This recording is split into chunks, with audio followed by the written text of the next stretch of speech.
Welcome to the monster that spoke in thunder. Die German Hornmannshammer Mörser 16. Krupp's iron beast, the gun so heavy that every time it fired, the ground itself recoiled. Men said its voice rolled across the Western Front, like a storm that would never end. At Verdun, at the Somme, at Ypres. It came crawling through the fog, a moving fortress of steel, a cannon that could split the earth, shatter bunkers, and turn a fortress city into smoke and bone. This was not just a weapon, it was a machine built to erase hope itself. July 1916. Northern France, the air thick with cordite rain and fear.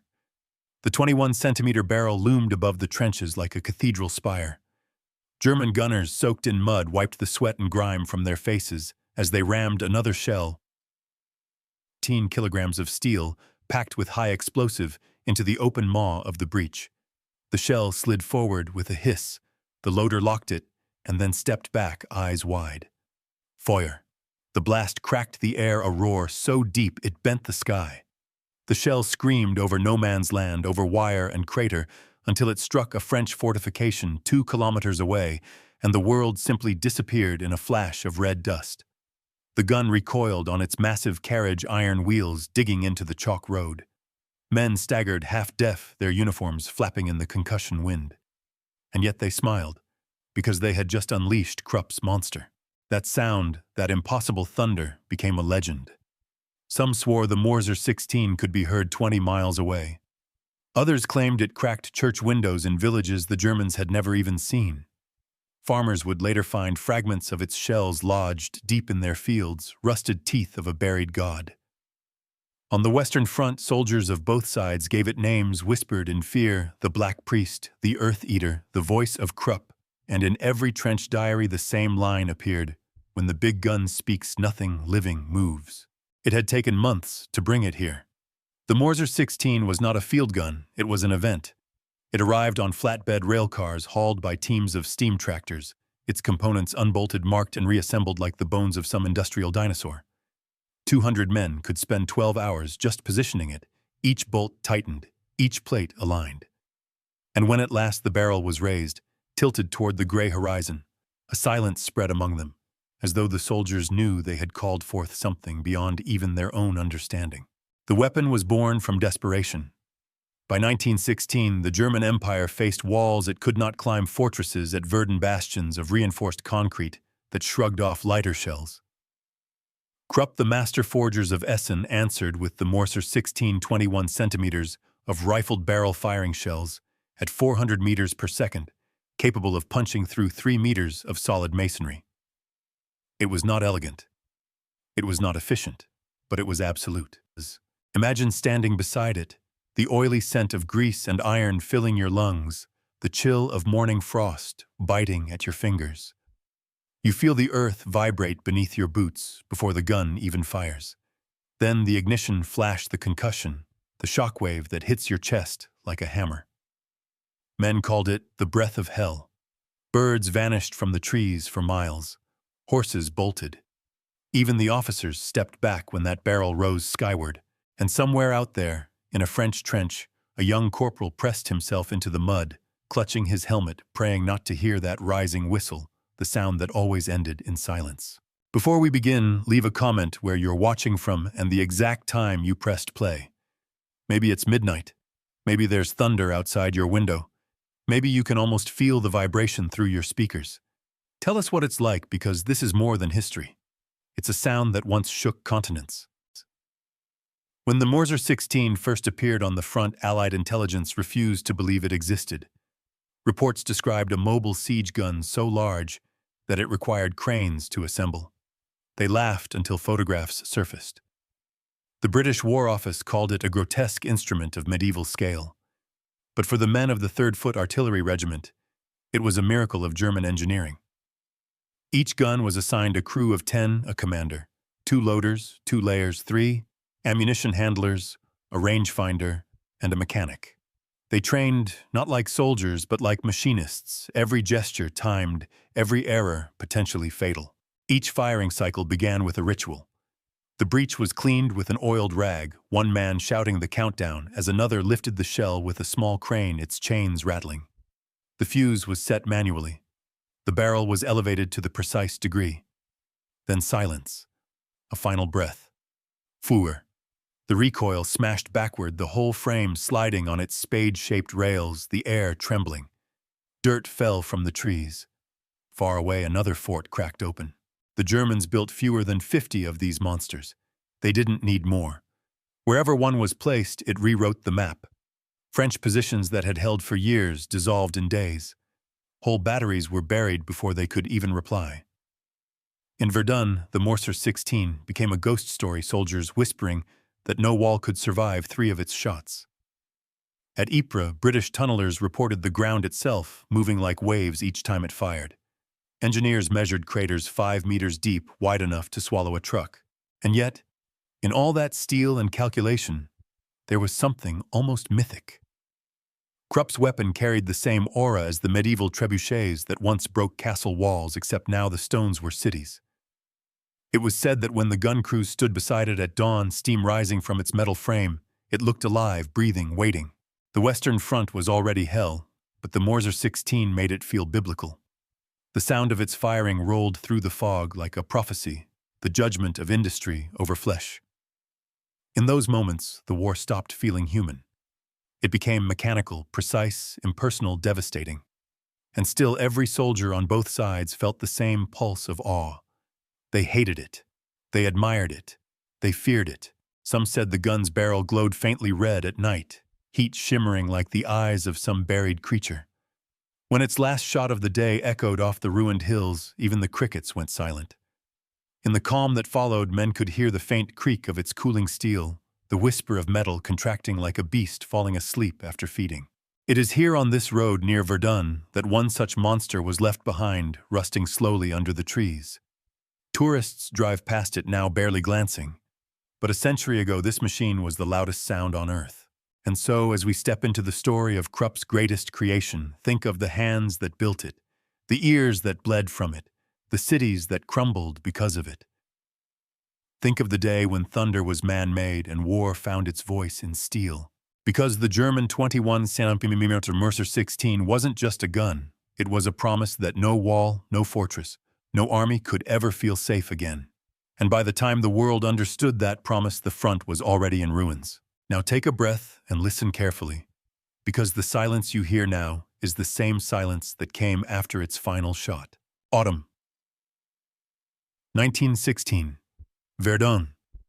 The fog rolled thick over the Meuse Valley, clinging to ruined forests and cratered hills like a living thing. Beneath that gray curtain, the German war machine ground forward, an orchestra of steel smoke and exhaustion.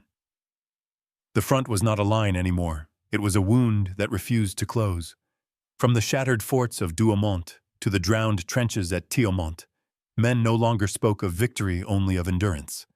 And somewhere behind them, deep within the logistical arteries of the German Empire, Krupp's engineers prepared the next blow, a weapon designed not to win the war outright, but to make the very idea of resistance impossible. In Essen, the furnaces never slept. Day and night, molten steel poured into molds that would become barrels, breech blocks, and gears. The Krupp works had grown into a city of fire rail lines, snaked in from every direction, carrying ore from the Ruhr coal from the Saar, and men from every province. Posters along the walls read, "Stahl siegt, steel wins," and the workers believed it. Each hammer strike was a note in a new kind of hymn, not for God, but for war itself. The Mörser 16 was born in that lightless crucible, a child of mathematics and desperation. By late September, German High Command demanded a siege weapon capable of breaking through reinforced fortresses faster than infantry could arrive. The 21 cm caliber was not chosen at random.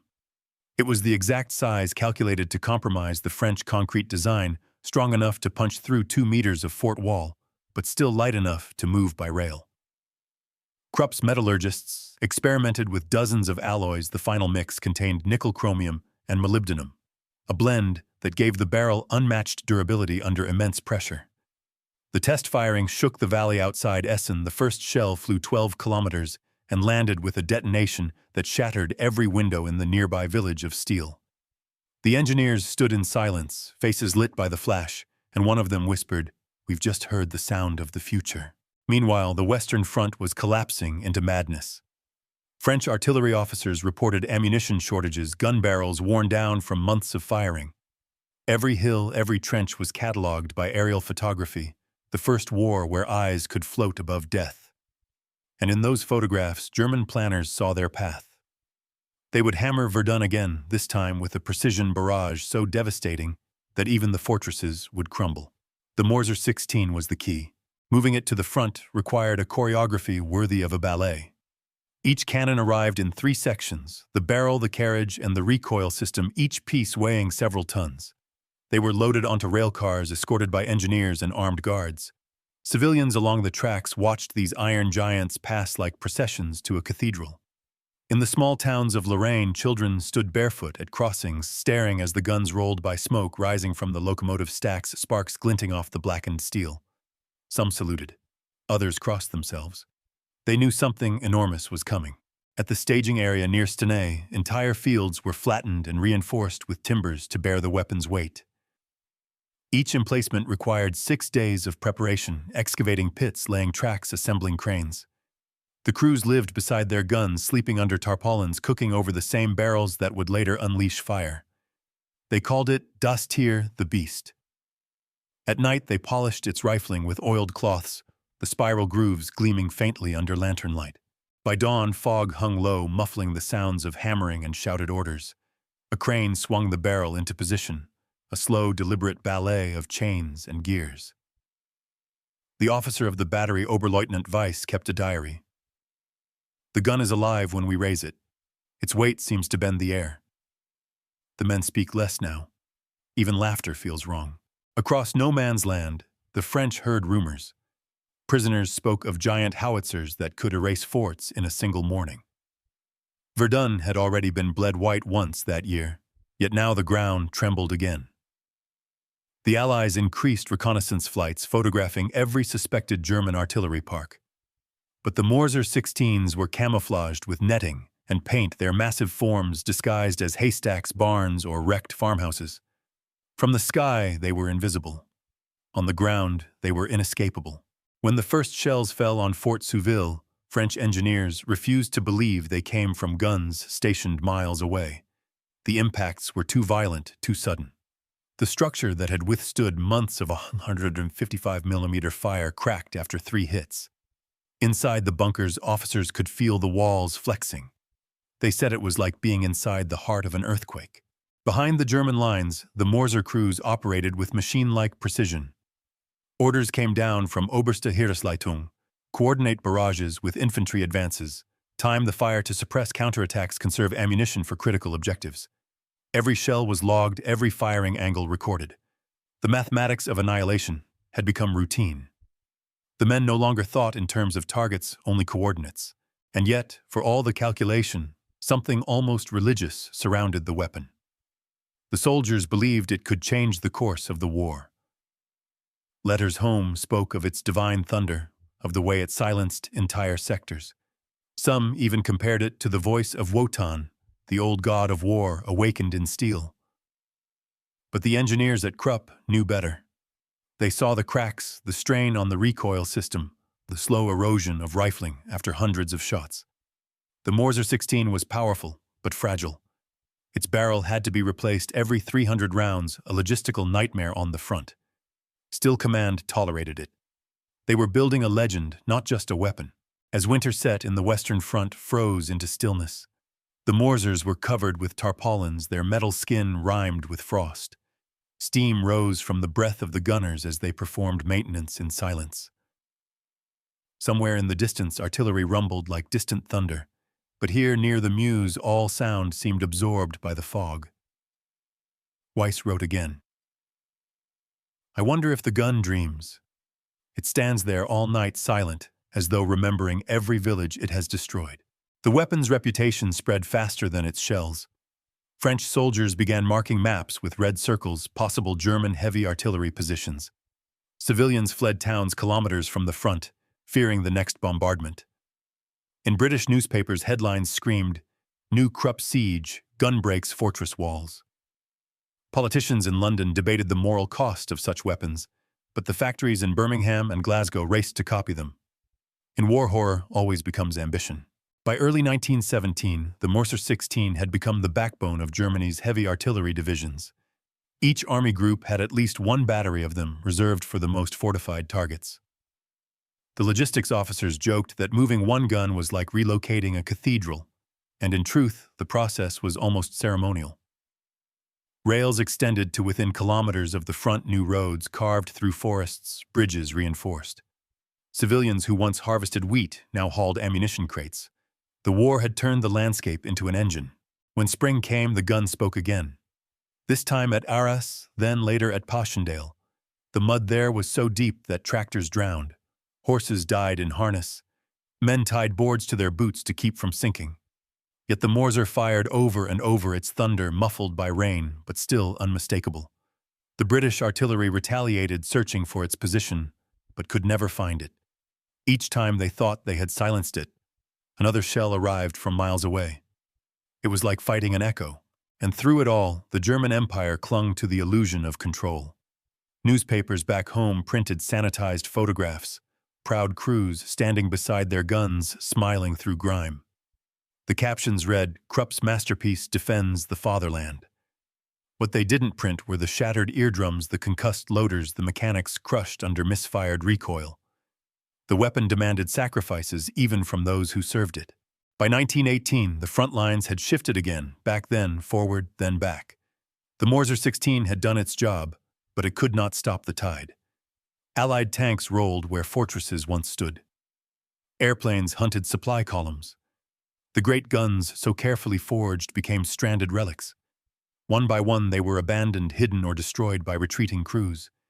Yet their legacy remained the idea that man could build something so vast, so terrifying, that even the earth itself would yield.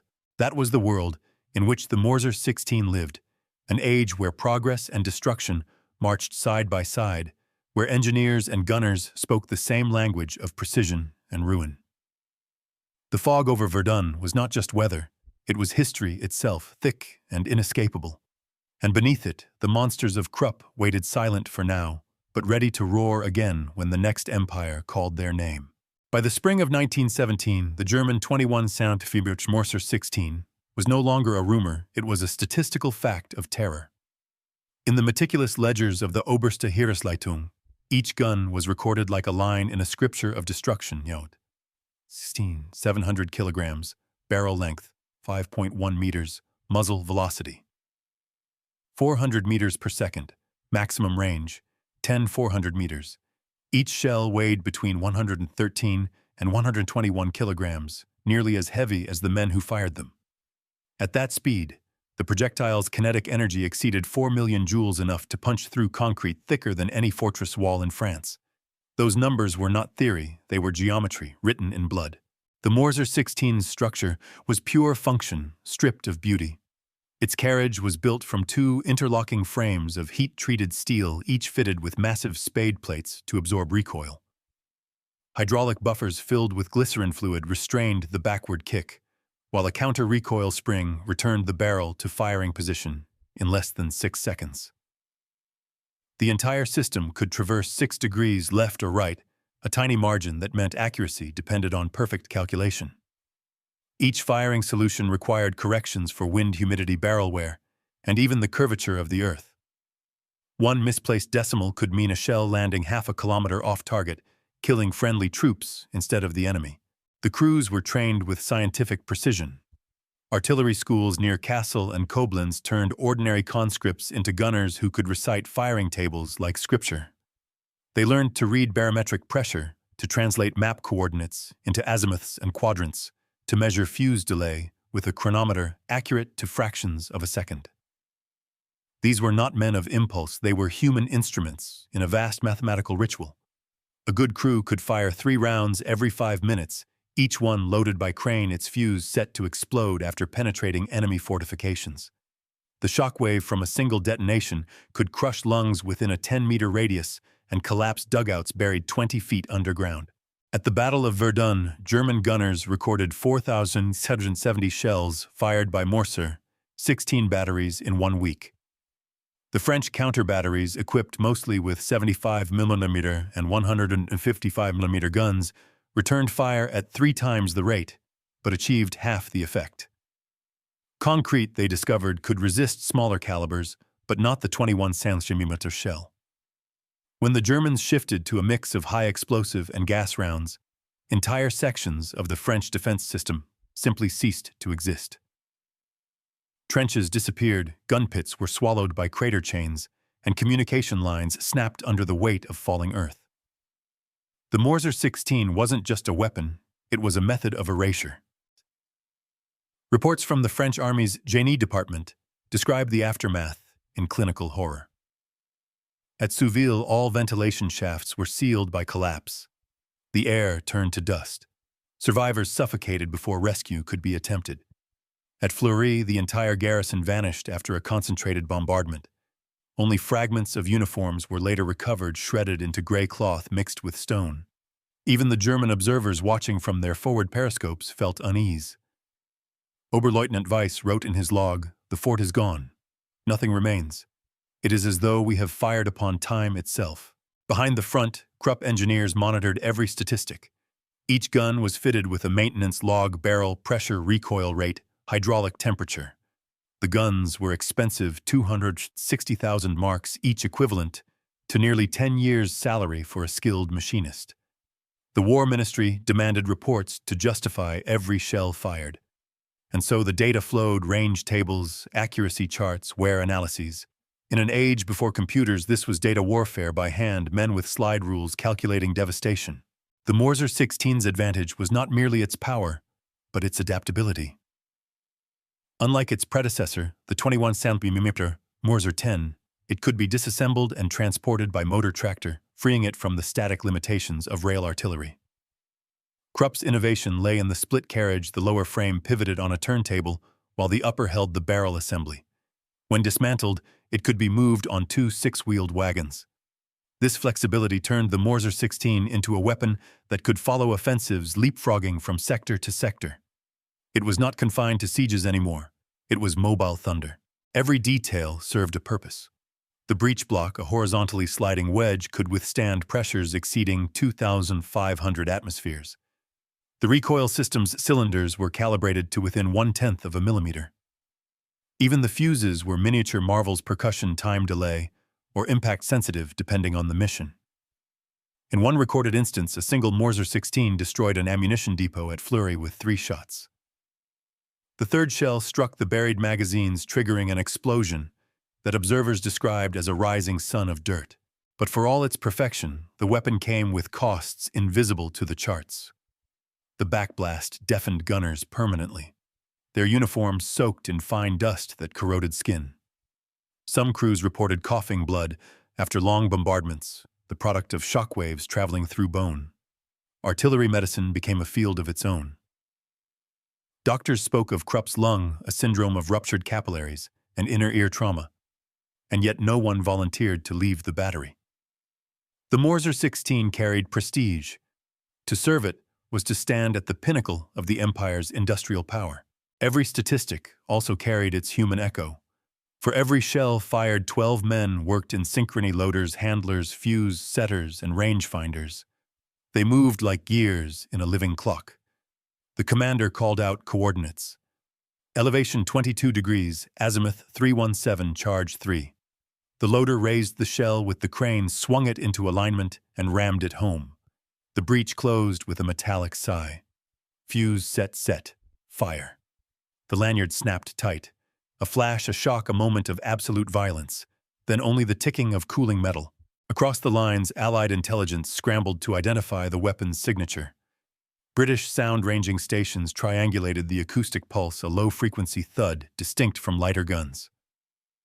By late 1917, the British classified report, Heavy Siege Ordnance German Type 2021, noted possibly 8.2-inch howitzers of unusual weight.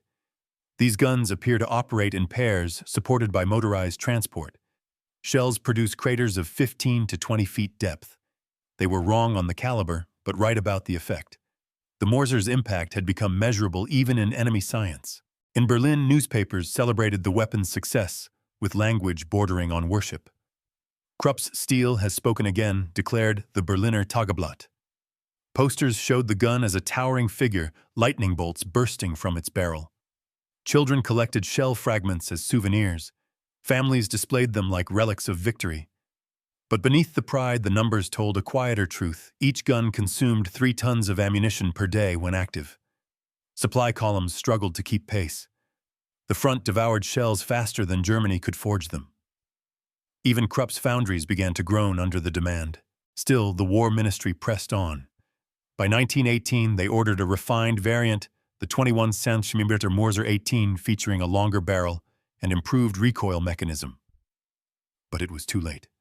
The empire was bleeding from within: coal shortages, labor strikes, hunger riots. The weapons outlasted the cause they served. The statistics of the Mörser 16 became in the end the measure of futility. Range 10 kilometers. Rate of fire 3 rounds every 5 minutes. Crew 12 men. Barrel life 300 shots. Cost per round 300 marks. Accuracy deviation 40 meters. Each number a testament to human precision and human blindness. The weapon achieved everything it was designed to do except the one thing it promised: victory. After the armistice, Allied engineers catalogued the captured guns. One report from the British Ordnance Committee in 1916 reads, German 21-20 heavy mortar model 1916, a masterpiece of mechanical design, extraordinary durability, impractical in quantity. They marveled at the craftsmanship, the polish of the rifling, the symmetry of the recoil cylinders. One officer wrote privately, "To touch this machine is to understand why they fought so long. It is beautiful in the way of storms." And so the facts remained cold, perfect, immutable. The Mörser 16 weighed as much as a steam locomotive. It fired shells that could erase fortresses. It required the labor of thousands to sustain a single battery. Yet for all its precision, it proved what every war eventually reveals: numbers can kill, but they cannot conquer. The engineers called it efficiency. The soldiers called it power. History calls it inevitability. The Mörser 16 stood at the intersection of all three, the exact point where human ingenuity met its own reflection and mistook it for progress. It was science without mercy, logic without restraint, a machine that made arithmetic of annihilation. And when its final round was fired, no one could say whether they had built a weapon or a prophecy. The night before the bombardment, the camp was silent except for the distant hum of generators and the faint crackle of oil lamps swaying in the wind. Oberleutnant Weiss sat in his dugout coat, unbuttoned hands stained with graphite and grease, staring at the firing tables laid out before him. The rain had turned the paper soft and the numbers blurred under his fingers. Elevation range, charge, the arithmetic of destruction reduced to trembling ink. Outside, the gunners smoked in silence, their breath turning to mist. Somewhere in the distance, the frogs croaked in shell craters filled with rainwater. It was an ordinary night in an extraordinary world, and the Mörser 16 loomed in darkness just beyond the wire, its barrel raised toward a horizon that no one could see. Schneider, the youngest loader, lay awake under a torn canvas. He was 20 years old, born in Magdeburg, son of a locksmith. His hands were raw from handling shells, slick with mud and oil. Each night he dreamt of the factory back home, of sparks flying from the anvils, of his mother's voice calling him for supper. He had joined the artillery because he believed the big guns would keep him safe, far from the bayonets and gas clouds. But now, as he looked at the giant silhouette of the Mörser against the moon, he realized safety was a word that had lost its meaning. Schlaf nicht. Junge can't sleep, boy. It was Becker, the fuse setter, older, quiet, his eyes hollow from too many campaigns. Schneider shook his head. Becker handed him a cigarette. They smoked together without words. The older man finally said, "Tomorrow we fire at dawn. The French don't know yet. They never do." He tapped the ash onto the ground, watching it vanish into the mud. "When it hits, you won't hear the scream. It's too fast. 1 second the world is there, the next it's gone." Weiss stepped out of his dugout, buttoned his coat, and listened. The rain had stopped. The air was thick with the smell of oil and steel. He walked to the gun, the monster sleeping under its tarp. The surface was cold to the touch, rough from years of use. He rested his hand on the barrel as though greeting an old friend. Beneath his palm, the metal felt alive, vibrating faintly from the wind, from the earth, from everything that waited beneath the stars. 2 minutes past 5, someone called from the range tent.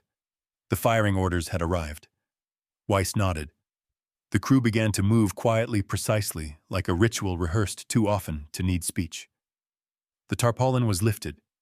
Lanterns glowed dimly against the wet metal. Becker prepared the fuses. Mueller checked the recoil springs.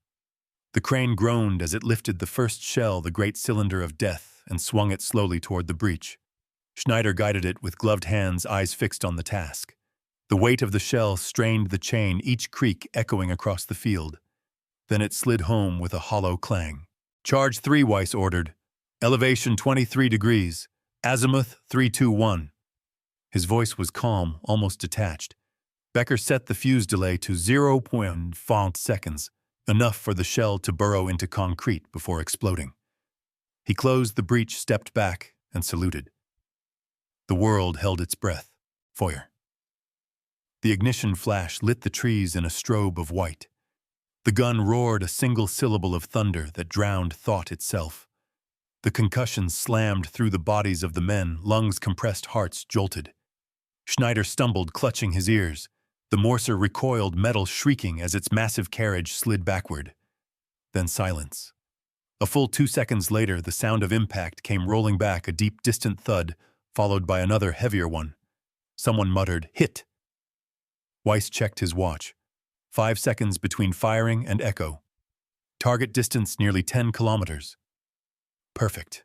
They fired again. And again. 12 shells before sunrise. Each blast illuminated the fog like lightning from the earth itself. Across the valley, French searchlights swept the sky, desperate to find the source. But the Mörser was hidden under camouflage nets and smoke screens invisible to eyes or planes. The gunners moved through the rhythm of the machine load, lock fire, recoil adjust.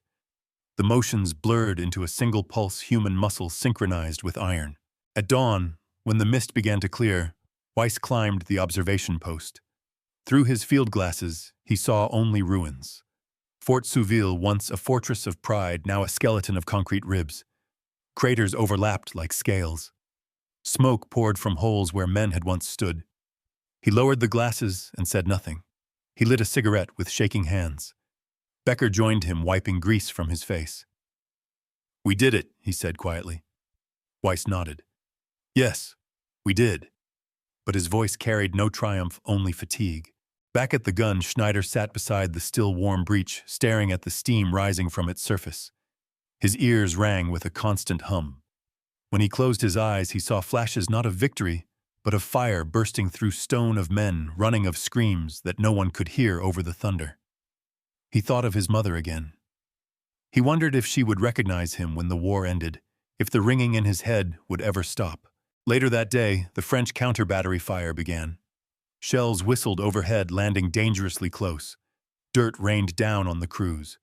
One burst near the supply tent, killing 2 ammunition handlers instantly. The rest ducked into their pits, faces pressed to the ground. The great gun stood exposed, unmoved, its barrel still smoking. Weiss shouted for camouflage nets. Becker ran through the haze, pulling the ropes, cursing. Schneider crawled forward, grabbed a shovel, and began throwing dirt onto the gun carriage to dull its shine. For hours they waited, pinned by shell fire. The ground shook. One of the recoil cylinders leaked fluid, hissing like a wounded animal. Becker crawled to it, tightened the valve, and wiped his hands on his trousers. "She's still breathing," he said with a grin. Weiss gave him a look that was half a smile, half despair. When the barrage finally ceased, the world felt hollow, too quiet. The crew emerged from their shelters, gray-faced, their boots caked in mud. Around them, the forest was gone, reduced to splinters and smoke. Schneider looked at the gun and whispered, "It's like it's the only thing still alive." Weiss heard him but said nothing. He simply looked at the weapon, at the steam curling from its vents, at the smell of metal and sweat. He wondered how something so lifeless could feel so human. That night, the engineers arrived to service the barrel. They measured the rifling wear, replaced bolts, and refilled the recoil buffer. Weiss watched from the sidelines, his cigarette burning down to ash. One of the engineers, a thin man with round spectacles, spoke quietly to him. "You should see the ones in Flanders," he said. "They're firing 2,000 rounds a month. The barrels glow red by evening. It's a miracle they haven't melted." He paused. "You know, when the war ends, these will be in museums. People will stare and wonder how we made such things. They won't understand that we barely did." Weiss looked up at the gun, its dark shape against the fading light. "No," he said. "They'll understand too well." As darkness fell again, the crew gathered around a small fire. They shared their rations: hard bread, a tin of meat, a flask of schnapps. Someone started to hum a tune from home, a melody half-remembered from childhood. The fire crackled, echoing softly against the silent hulk of the Mörser. It was the only warmth left in a world that had turned to machinery. Later, when the fire died, Schneider lay back and stared at the stars. For the first time in months, the sky was clear. He tried to count them, but the numbers drifted away. Somewhere far off, another gun fired a different monster on a different front. The sound rolled faintly across the plains, merging with the hum of the wind. He closed his eyes. "When it's over," he whispered, "maybe the earth will stop shaking." Weiss heard him lying a few feet away. He didn't answer. The Mörser loomed over them like a shadow of their own making. Tomorrow they would fire again. Tomorrow another fortress would vanish. But tonight, for a few fragile hours, the war was silent, and the men who served the thunder dreamed of a world that no longer trembled. By the summer of 1917, the Germans had learned that even perfection could be improved. The Mörser 16. Once the undisputed king of siege artillery, now shared the battlefield with a younger generation of mechanized monsters. The war was evolving faster than the men who fought it could comprehend. Every shell fired by the 21 cm Mörser carried not only destruction, but also revelation lessons in trajectory, metallurgy, and logistics. Each crater became a classroom, each blast a lecture in the physics of annihilation. The high command in Spa demanded efficiency, measurable, reproducible, undeniable. So Krupp's engineers returned to the data. They modified the recoil system, refined the fuses, and adjusted the shell casing to prevent premature detonation. They even altered the propellant mixture, switching to a nitrocellulose base that burned cleaner and more consistently. The result was terrifying. The gun's accuracy improved by nearly 12%. Its effective range extended by another kilometer. The Mörser 16, thought to have reached its mechanical limits, had become even deadlier. The Allied intelligence officers called it the ghost gun because it struck without warning, then vanished before counterfire could reply. Sound-ranging stations could no longer pinpoint its origin. By the time their microphones caught the echo, the German battery had already disassembled, loaded its wagons, and disappeared into the mist. What had once been a static siege weapon had evolved into a mobile doctrine. Entire German divisions were now built around the rhythm of heavy artillery: build, fire, vanish, rebuild. The Mörser 16 had turned from a fortress breaker into a phantom hammer. But with power came consumption. Each shell required 6 men to move and 30 kilograms of brass and steel to manufacture. Germany's munitions industry strained to keep up. Rail lines from Essen to the front glowed at night, with sparks from locomotives hauling the raw power of war steel powdermen. Every round fired at Verdun or Arras carried the labor of hundreds: the miner, the smelter, the forger, the loader.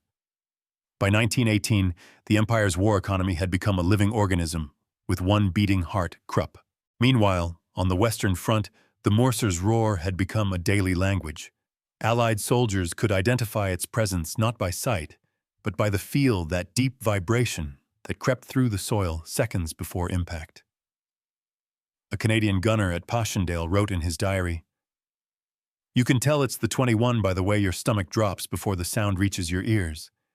They tried to adapt, to build deeper dugouts to reinforce the walls with steel rails and sandbags. But the Mörser's shells were designed for penetration. They buried themselves before exploding. The deeper the refuge, the deadlier the trap. In February 1918, the Germans launched Operation Michael, their final gamble, to break the Western stalemate. Dozens of Mörser 16s were deployed along the Hindenburg Line, coordinated by telephone and aircraft spotters. Each gun was assigned its own observer balloon. The fire control network stretched for miles, synchronized to the second. It was the most precise artillery system the world had ever seen. At 4:40 a.m. on March 21st, the sky above Saint-Quentin erupted. The German bombardment lasted 5 hours, 3.5 million shells across 40 miles of front. Among them, the Mörsers spoke their deepest thunder.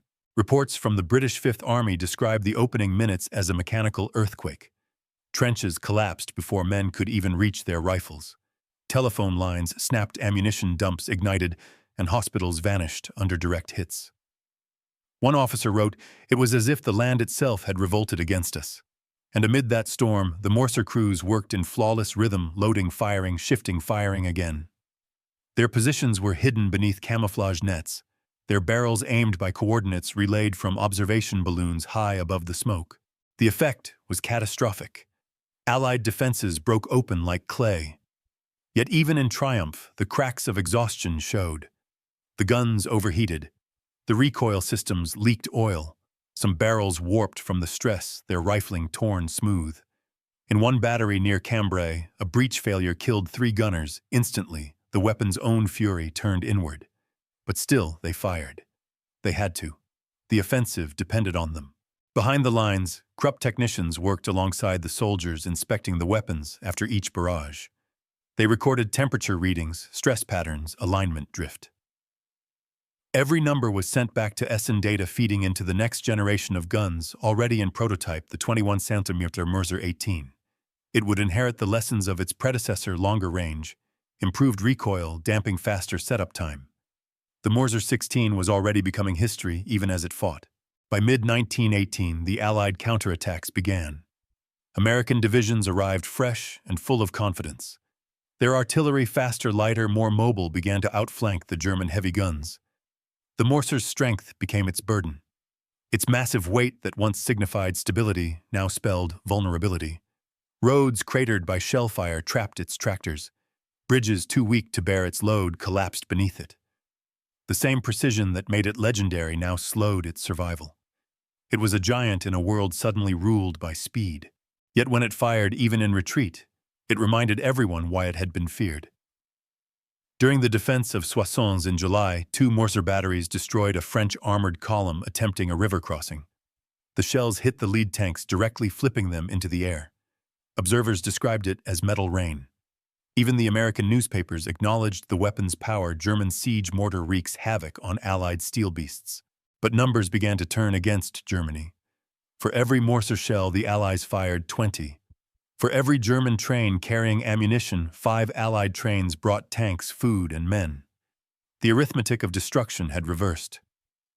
Krupp's monsters still spoke, but their voices were drowned by a chorus of new weapons, lighter, faster, more relentless. Inside the German command posts, the reports grew grim. One by one, the Mörsers fell silent, not from enemy fire, but from exhaustion. Lack of fuel, lack of parts, lack of men. By October, only 7 operational Mörser 16s remained on the entire Western Front.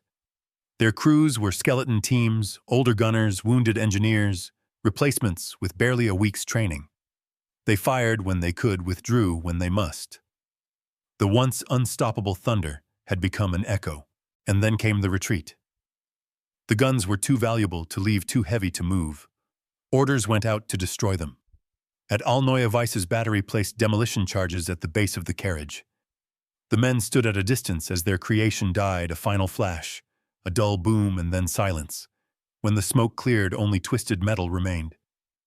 Weiss removed his cap. "It deserved better," he said. Schneider, standing beside him, whispered, "So did we." In November 1918, the war ended. The Treaty of Versailles declared that all heavy artillery above 170 mm must be surrendered or scrapped. The Mörser 16 was condemned by pen, not by battle. Krupp's engineers watched as Allied teams dismantled the survivors. One officer recorded in his notebook, "They disarmed it as if killing a beast. They did not look at us." But even in destruction, the legend endured. Allied ordnance experts studied every piece, the hydraulics, the alloy, the breech design. They took sketches, samples, measurements. The United States would later adapt some of its engineering principles into its own 8-inch howitzers. The Soviet Union copied the recoil system almost verbatim in its post-war designs. In that sense, the Mörser never truly died. It metastasized its spirit, diffused into the arsenals of the next century. The facts were cold, but the echoes were not. Between 1916 and 1918, the Mörser 16 fired an estimated 124,000 shells. It destroyed at least 34 fortified structures, silenced 57 enemy batteries, and reshaped countless towns into craters. For every shell that landed, roughly 2 civilians died, a ratio buried in archives never printed in newspapers.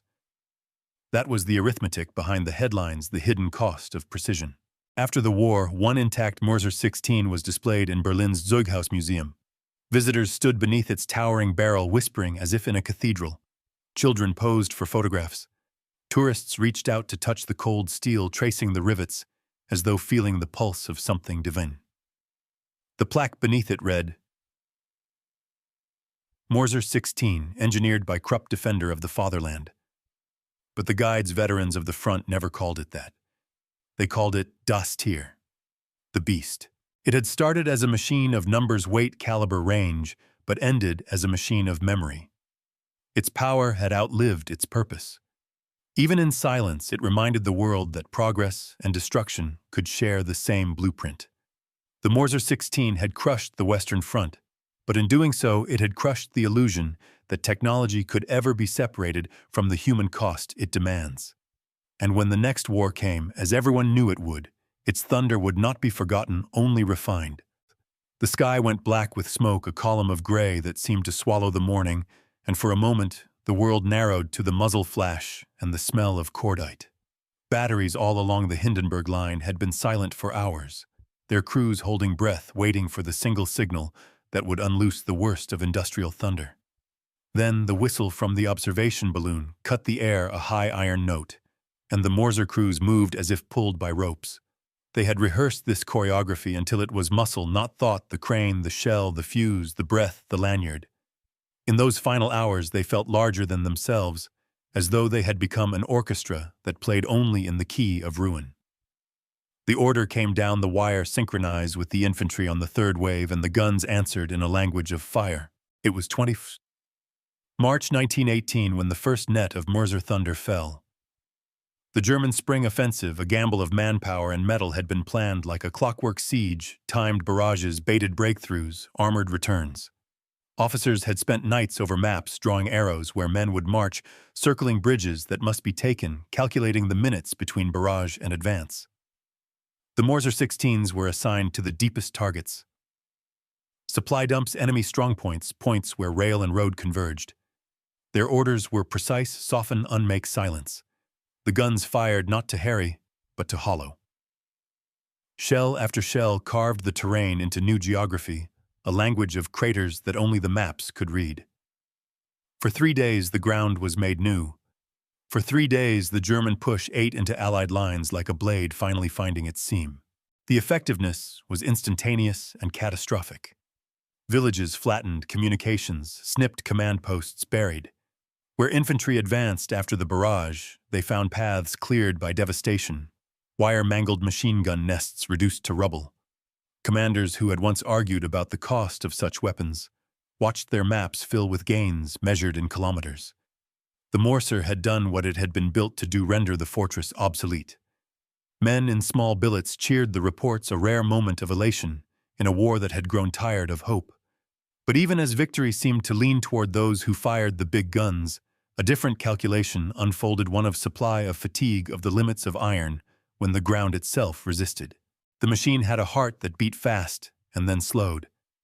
Barrels heated, rifling war, recoil buffers leaked. Every success required friction from an economy already stretched. Rail yards were clogged with shells and wagons. Tractors choked on mud. Men crumpled into sleep between shifts. The Mörser 16's appetite was national. Each salvo consumed resources that could not be spared forever. Oberleutnant Weiss had watched his battery turn into a miniature factory. Men replaced parts cannibalized from the damaged, yet the firing count rose like a ledger out of control. He began to see their triumph as an accounting problem. Each crater could be measured, and each measurement had a cost. On the third morning of the offensive, a single event crystallized the paradox. A French supply hub at Laon had become a target for a battery of 3 Mörsers. Reconnaissance had flagged the depot as the nerve of local resistance. Intelligence reported bunkers and rail sidings loaded with alloys and food. The guns were set at dawn. Shells were fused to detonate after burrowing into earth or concrete. The first 2 shells demolished outer warehouses. The third hit a subterranean magazine. The explosion was apocalyptic, a tower of dust and flame that rose like a new mountain, a boiling column that peeled paint off houses for miles. For a dark hour, all the men felt the same animal joy. The supply trains ceased, the front staggered, the infantry surged. It seemed decisive. But what victory cost revealed itself slowly. With the magazine gone, the depot's rubble had become a death trap. Trapped ordnance detonated in chain reactions for hours. The local water supply was fouled with oil and powder. Civilians who had sheltered in cellars perished under collapsing roofs. The very logistical victory that had been sought had become a wound that would not heal. The Allied medical services later recorded that far more civilians died from secondary fires and contaminated wells than from the initial blast, a statistic buried in hospital ledgers and never read aloud on parades. The arithmetic of power had become a morality problem, and the Mörsers themselves were not indifferent. On the 5th day, while relocating under a moonless sky, Weiss's battery was ambushed by an Allied night raid that had been trained on the acoustic signature of heavy guns. The raiders had learned to listen the metallic note of the crane, the soft clank of shell chains, the pattern of crew movement. A single patrol slipped past the pickets and set explosive charges on the carriage. The detonation did not kill the gun outright. It bent its axle and sent a column of steam and oil into the air, but it killed 2 loaders and wounded 4 more. The gun lay broken like a beast with a snapped leg. In the morning light, the men tried to repair it, but the mood had shifted. The legend of invulnerability had a chink. The myth of thunder could be silenced by a match and a night. That night in the cold dugout, Weiss read the casualty lists and thought about the men who had been with him for months, apprentices who had become veterans too quickly. He realized the gun appointed men to fates they could not imagine. He remembered Schneider's hands the way the young loader had once fumbled with a fuse and then a week later moved with machine precision. The war had taught them to become parts of a larger instrument. Now it taught them how quickly the instrument could be broken. When the command ordered withdrawal to a new line, some crews left with the guns. Others destroyed their pieces rather than risk capture. They set charges to tear the carriages apart to bend the metal into an unreadable scrap. The act of destroying what they had loved was its own kind of grief. As the months passed, the tide that the Mörser had helped create began to ebb. Allied countermeasures, creeping barrages timed to protect advances, tanks to roll over cratered terrain, coordinated air reconnaissance turned mobility into the decisive factor. The very mobility that had once been the Mörser's advantage, its road-to-rail portability, now became its hindrance. Roads cratered into ruts that swallowed tractors. Bridges that once bore iron now collapsed under convoys. The big guns could not match the speed of armored thrusts. Their setup time measured in days, while a tank corps could cross those distances in hours. The strategic moment the Mörser had been made for slipped through the fingers of its makers. At the climax of the conflict, as autumn dragged forward, an image remained that men would remember: a single Mörser 16 abandoned on a ridge outside Cambrai, its barrel pointing at an empty sky. Tanks had passed hours before. The crew had dismantled as much as possible and left charges to break the recoil system. A week later, local villagers scavenged the site. Children sat in the hollow of its carriage and dared one another to touch the rifling. Photographers arrived and took pictures, a machine frozen in a field, a monument to an age of iron that had outlived its reason. In the picture, you could almost see the weathering of time. Paint, peeled bolts, rusted, the ghost of black smoke etching the metal. The image made headlines in London and Berlin, alike the symbol of industrial war, exposed and inert. At the same time, political reality had closed in. The resources that had sustained the Mörser factories had eroded. Coal was scarce, labor spirited away by strikes and shortages, morale guttered by hunger. The machine could not operate in a vacuum. Technique required supply, and supply required a society willing to sacrifice. The empire had given much and then given too much. The generals who had once praised the gun now argued in telegrams about retreat routes. The Ministry of War sent instructions, destroy what you cannot take, and men followed orders with hands that shook. When the final rounds were fired, they were not like the beginnings, not proud, not ceremonial. They were pragmatic to cover retreat, to deny the enemy a trophy. Weiss watched the last shell leave the barrel of his battery with a kind of quiet that was not peace. The recoil boxed him backward one last time, and he felt nothing of the triumph he had once imagined. The shell landed far off the mark, a miscalculation that cost a village its bakery and 3 lives. He closed his eyes and heard the echo of every firing, the joy, the fear, the calculation, the cost blur into one vast tolling. In the end, the Mörser 16 had achieved an altar of contradiction. It had been a machine of scientific brilliance and moral oblivion. It had hammered fortresses into ruins, and then watched as mobility and coordination eclipsed its brute force. It had proven that technology could alter the map in a day, and that maps could change back in a month. Its final chapter was not a single battle, but a slow, unraveling supply lines cut factories, stilled men returning to homes that were no longer there. The weapon that had promised certainty had delivered only consequences, and yet the echo remained. Years later, when children walked past rusted barrels in museum courtyards, when engineers traced the lines of recoil cylinders in textbooks, the sound would return not as thunder, but as a historical note. This is what we built when we let calculation run free. The climax of the Mörser's life had been both epic and intimate, a thunderous closing that revealed more about those who fired it than the steel itself. The gun had spoken in thunder and history had listened. The war ended not with a roar, but with a long, exhausted sigh, the kind that drifts through empty fields when the guns have finally gone quiet. November 1918. The armistice was signed at dawn, and by midday the artillery that had shaken the continent for 4 years stood silent, barrels cooling in the mist, gears seizing from cold. Among them lay the remnants of the Mörser 16 batteries, half buried in mud, half forgotten by the men who once worshipped them. The thunder that had crushed the Western Front had become only memory, echoing faintly in the minds of survivors who now listened to the strange, unnatural sound of silence. In the weeks that followed Allied inspection, teams swept across the ruins of the German Empire.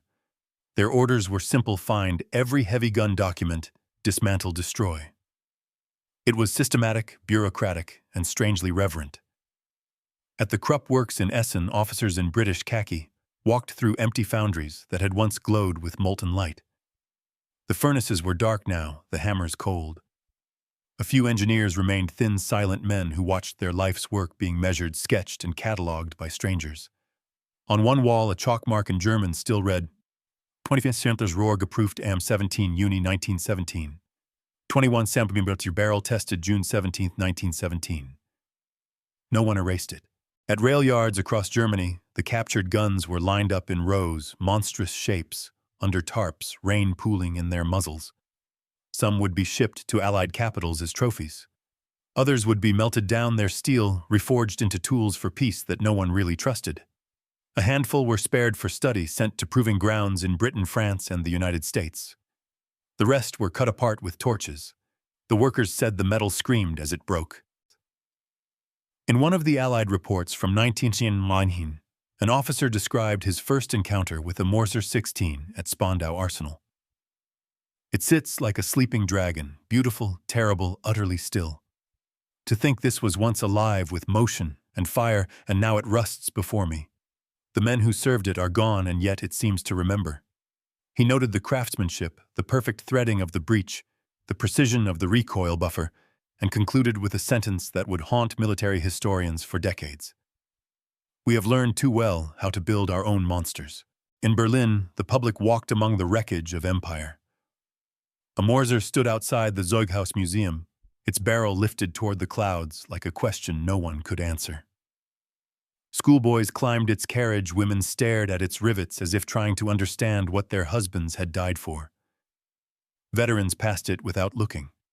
Some spat. Others saluted. History stood there, heavy and immovable, refusing to explain itself.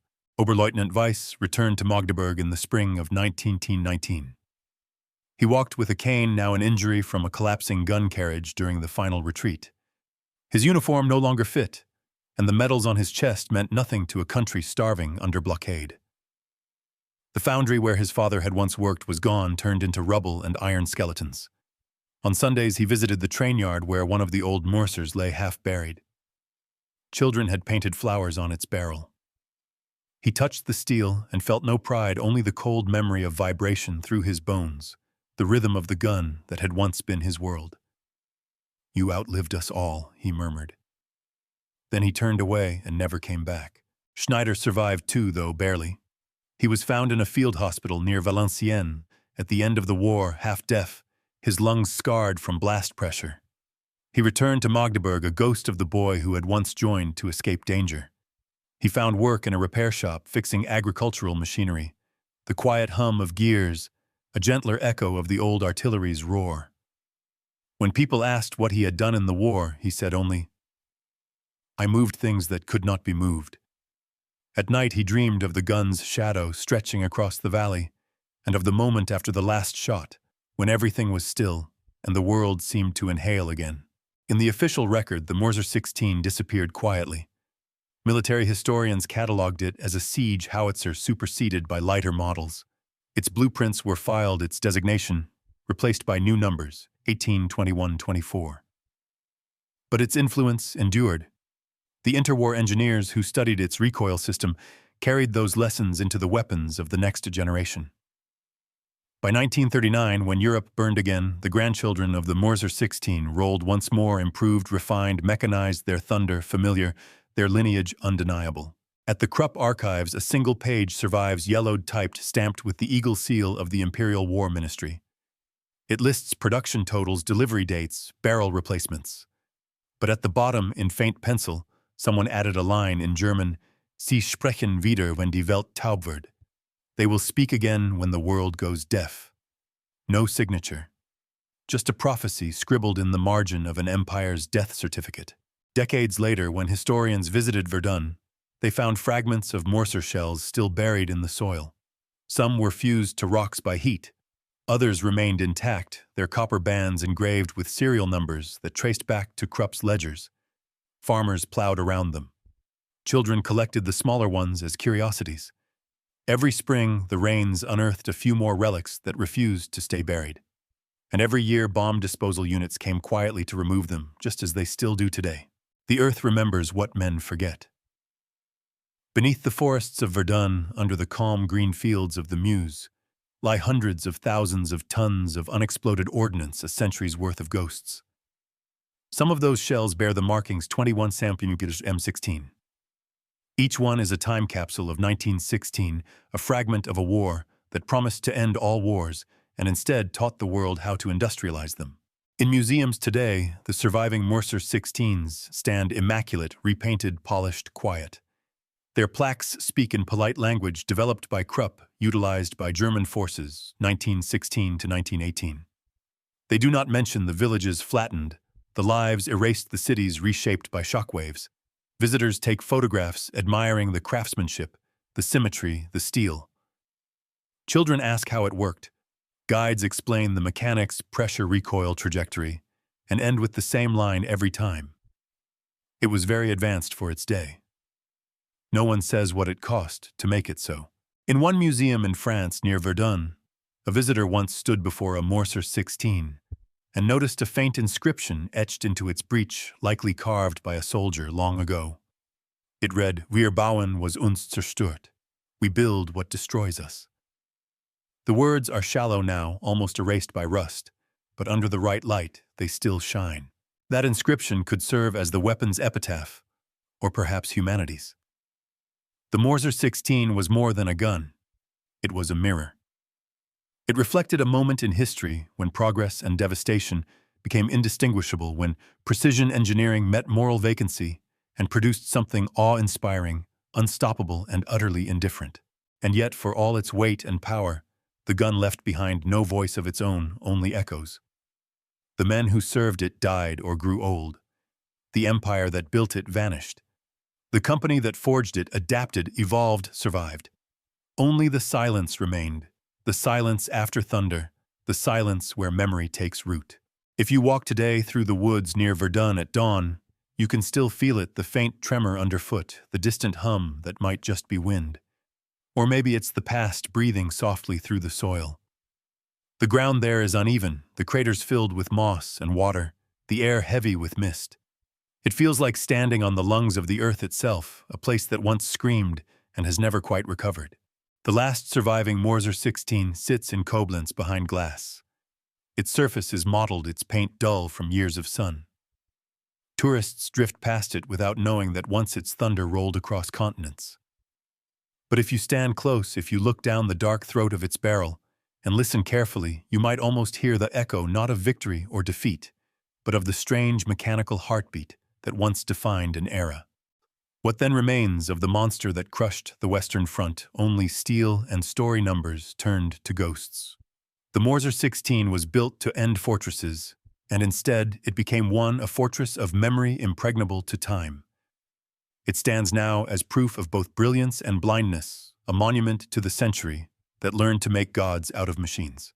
And as the film of history runs its last frame, we return to that first sound, the thunder over Verdun, and realize it was never just a weapon.